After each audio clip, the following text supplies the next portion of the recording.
From the Fifth Quarter Studios in Madison, Wisconsin, you're listening to Coach Unplugged. Here are your hosts, Steve Collins and Drew Slemkus. Next one is find a common goal and find a common theme. These things change throughout the season. I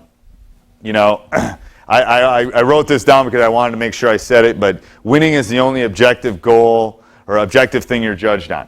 Okay, so winning is only the objective thing that the community, the parents, the kids, the paper, anything, that's the only objective thing you have. Everything else is subjective. How you pick your team, what you play, how you play, anything like that. So what you need to do is have some sort of common goal. You need to have something to rally against. And this year, obviously, our goal this year was we were the redeem team. We had lost in the state finals last year in overtime. We wanted to redeem. We wanted to go back and prove to the state of Wisconsin that we were the best team in the state. That was a theme that was very easy and a goal that we wanted to do. We wanted to win a state championship. I didn't hide from it. We just wanted to win it. So I think you got to come up with something that the community can buy into. Everybody knew what we wanted to do. We weren't hiding from it. But I think you have to sell that to the community. You have to sell to your kids, to your family, that specific goal. Whatever that theme is, whatever you feel is important for that year's team, you really have to sell. This one's a different one, and we do this. You got to plan for it. You got to plan. And we weren't always planning to win a state title. We were planning on winning a conference title. We were planning on having a winning season. Whatever it is that you need to do, you need to spend the year preparing for it. We spend the entire year getting ready for this year. Will be March 20th for being in that state championship game. Everything we do. Doesn't matter how it's how we're getting on the bus, how we're doing our pregame meal, how we're getting dressed, when we go to the locker room, how we do bus trips, where we go, whatever we do as a team, if we go to a movie, whatever we do is planning for playing March 20th. When it gets to the state tournament week, their entire week is planned, and I'll talk about that in a second. But what are your expectations? Are your expectations to win a conference championship? Good. Plan for it. What teams are you going to have to beat to win a conference championship? You guys, you can look at it and figure out which teams you're going to have to beat. We could probably tell you the 20 teams we would have to beat right now to win a state title this year. So you got to have expectations. You got to plan for it. Every day you should be getting ready for it. Every day we talk about where we want to be, what we want to first do. We want to win a conference championship. We want to win conference. We want to win sectionals. We want to go to state. Don't hide from it. We don't hide. There's two thoughts about this. You don't talk about it, puts too much pressure on them, or you do talk about it. I'm in the camp that you do talk about it. And we were doing this before we were even going to state. Our goal is to go to state and win. So you got to put players in situations that they're going to succeed. You're not going to tell a team that's all 5'7" that we're going to be the best team in the Midwest, probably. So you got to obviously put them in situations where they're going to be successful. You might be a short-term goal initially, but you got to plan for that short-term goal. We're planning on cutting the nets down when we win the conference championship. Okay? Why do we cut the nets down when we win the conference championship? Because we want to cut the nets down when we go to the state tournament.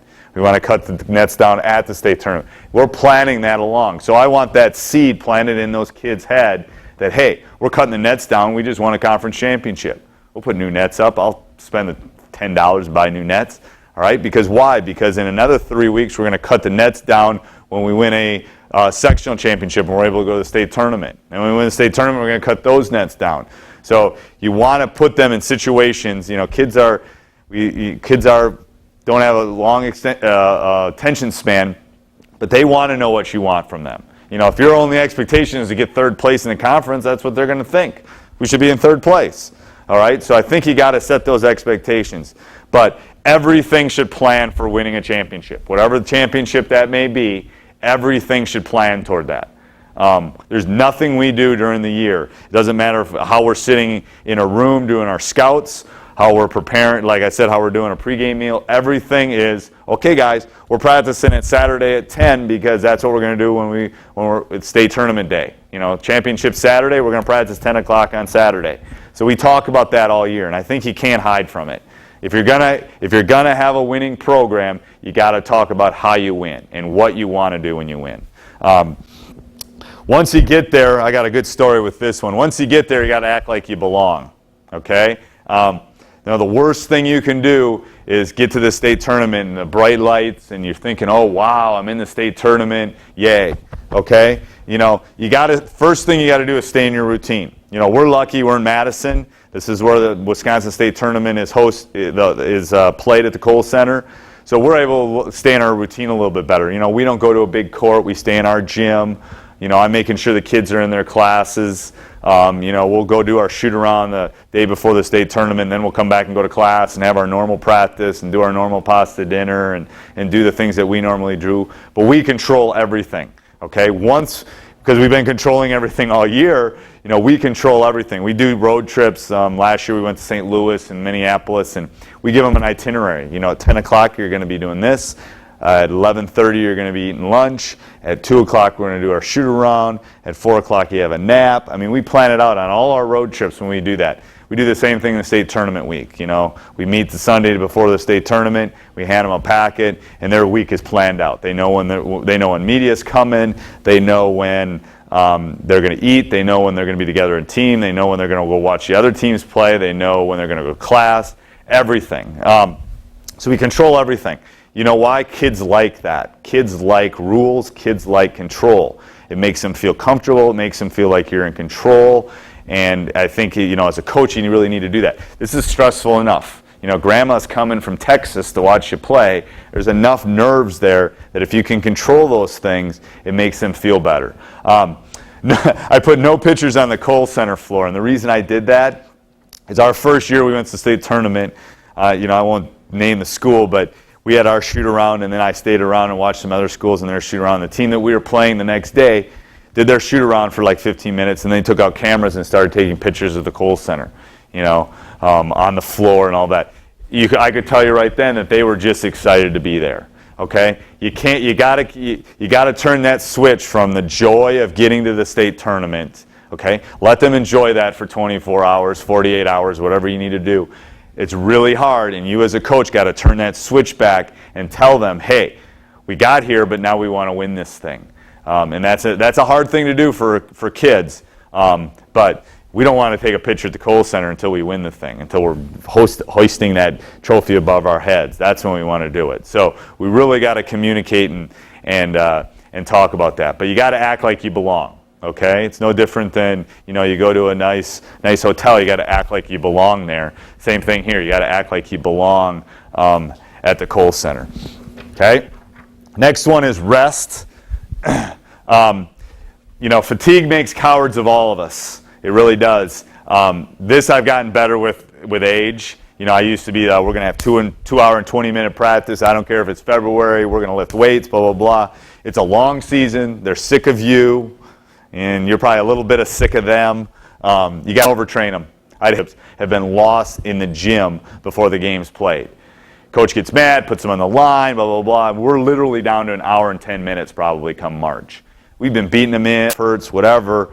Don't overtrain your players. And this is hard, okay, because, gosh, this is the most important games of your entire career, and you feel like you got to get all this stuff in. But, from somebody that's been there, you got to rest them. Be aggressive. I'm under the theory that you got to go at teams. You got to be the one that comes at them. The style we play, we're going to trap you for 32 minutes. We're going to come right at you the whole time. Be innovative. We have some special defenses that I don't think a lot of people know specifically what we do. We're innovative a little bit. We'll throw a little trick defense. You got to play to win a state title. Okay, no one's going to give you a state title. I bet I say this 50 times throughout the season. No one's going to give you this game. The state tournament, the games at the state tournament usually, and big close games, think about NFL, NBA, they all come down to that fourth quarter. When they're close, they all come down to a few possessions. And we talk about that. No one's going to give you anything in life. No one's going to give you a big house. No one's going to give you an expensive car. Most people aren't given those things. They got to go out and earn them. It's the same thing on the court.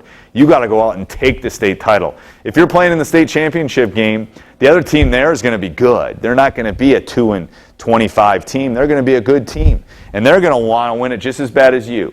So the team that's able to do that, the team that's able to control those possessions, are the ones that win the state title.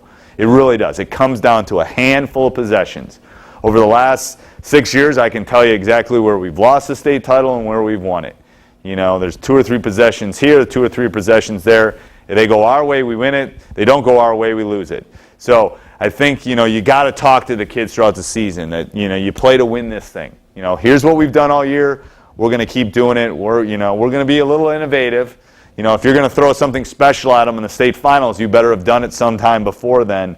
But you got to play to win it. Don't just play not to lose. And I think a lot of coaches do that.